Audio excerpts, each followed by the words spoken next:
centuries. Here's the point. We made it flat. We gave all advantages to the offense. The inherent geography of this domain, which we created, the inherent geography of this domain, everything plays to the offense. There is almost nothing inherent in the domain that plays to the defense.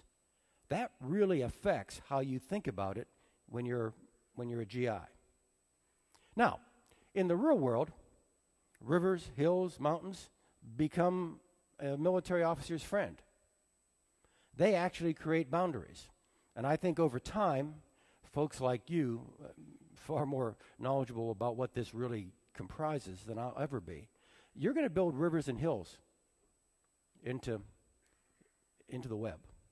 You're going to create, I'm speaking metaphorically now, obviously, you're going to create geography, all right, that is going to help the defense. I mentioned when I finished the tour in San Antonio, I went to Korea. I served 2 tours in Korea. Think with me just for a minute about the geography of Korea. Okay? There are only 3 ways the North can invade the South. Okay? They can come down the East Coast Road, and the gap of land between the water and the mountain there is much smaller than the width of this room. There is no one coming down that road in a major armor invasion. There's another corridor called Kaesong-Munsan, which is actually on the floodplains of the Han and the Imjin rivers, which is actually a pretty good route of advance. And that was, by the way, the route that was used by the North Koreans in 1950. They came down Kaesong-Munsan, Seoul. Right? People say, well, they could use that as an invasion corridor today. No, they can't. No, they can't. Many of you have been to Seoul. It's a wonderful international city, great place to visit. It's exciting. 12 million inhabitants. You all think of it as a great urban center. People who go through life with the kinds of lenses I've had to wear know it may be a great urban center, but what it really is the largest tank trap in the world. You will not get armor through Seoul, which leaves the third route, which is a valley called Chorwan that starts in the north, comes down in the south, and empties south of the urban sprawl that comprises Seoul. It's an ideal for an invasion, except the valley is very wide in the north, and the further south you come, it gets narrow. And so our view and our O-plan there, which is called 5027, the defense of the Republic of Korea, was we get the A-10s to the Korean Peninsula, they die in their tanks at the bottom end of the Chorwan, and we win. There are no Chorwans on the internet we have created. All advantages go to the offense. There's one other thing, too. I said how this 5th domain differs from the other 4. I'm clever enough to either remember an historical example or imagine an example in which you can confine combat in any of those domains, any of those 4, to that domain. Okay? Battle of Gettysburg, that pretty much was a ground thing, right? Not many other domains involved. Battle of the Coral Sea, pretty much a sea thing. Battle of Britain, pretty much air. Haven't done things in space, but you can imagine those circumstances. In cyber, and actually, this was something and I can't get in details of the actual events, this is something that was learned over the last several years in terms of cyber ops. You can never do anything in this domain without something going pop in one of the other 4. At the end of the day, it really isn't a video game. And something's going to happen in somebody's physical space when you do something in this 5th domain.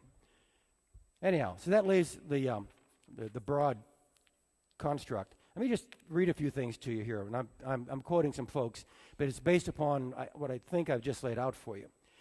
So, a consequence of the unique structure of cyberspace is that fundamental precepts that work in the physical world, like risk management, like detection, like monitoring, like attribution, may be less applicable in the virtual world.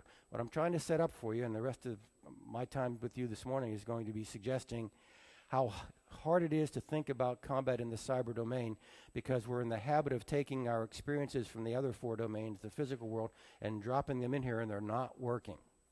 They're not working at all. Here's an extended quote. Now, just bear with me, but it's really valuable. It's from Martin Libicki of RAND, and he talks about deterrence. Okay? He says, the ambiguities of cyber deterrence contrast starkly with the clarity of nuclear deterrence. In the Cold War nuclear realm, the attribution of an attack was not a problem. The prospect of battle damage was clear. The 1,000th bomb could be as powerful as the first. Counterforce, that is, weapon on weapon rather than weapon on something not a weapon, counterforce was possible. There were no third parties to worry about. Private firms were not expected to defend themselves. Any hostile nuclear use crossed an acknowledged threshold. No higher levels of war existed, and both sides had a lot to lose. Well, I did 1, 2, 3, 4, 5, 6, 7, 8, 9. There are 9 characteristics that become dogmatic in the physical world with regard to deterrence, and I think I could make an argument that none of the 9 work in cyberspace. So one more quote, this one from Machiavelli. It kind of lays out the challenge we have.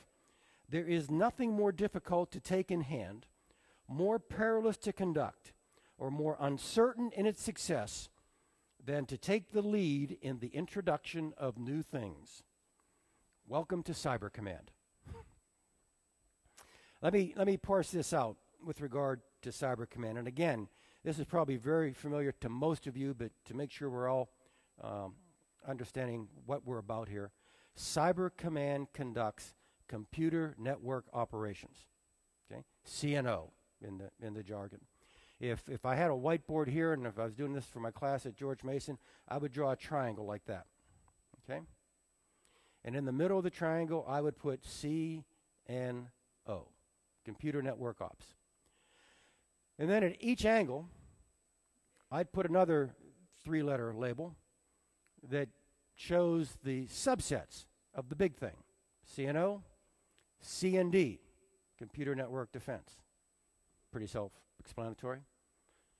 CNE, Computer Network Exploitation. CNA, Computer Network Attack. Okay? Defense, pretty clear.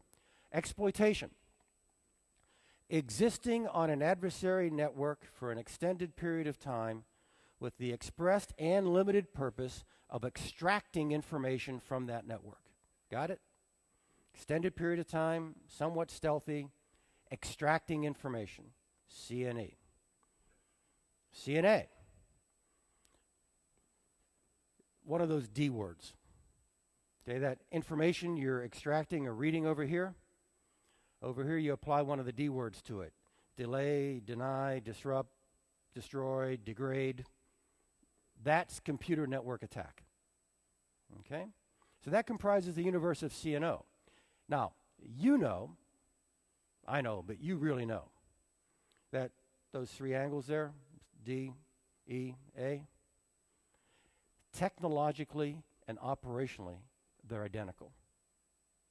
They're all the same thing. All it means is having your way on the net and preventing other people from having their way. But fundamentally, they're the same. Except when you come into the American political system. And you find that C and D has oversight conducted by the Homeland Security Committee. CNE is watched over by the Intel committees, and CNA is watched over by the Armed Services Committees. That the authority to do C&D is up here in civil law, CNE is over here in Title 50 in intelligence law, and CNA is over here in Title 10, the laws of armed conflict. That the funding stream for each of those activities, which I just told you are identical, are completely different. with the Intel funding line over here for this, the DoD funding line over here for this, and domestic funding over here for that. If you ever want an example of taking a new idea and trying to shove it into old forms, this is it.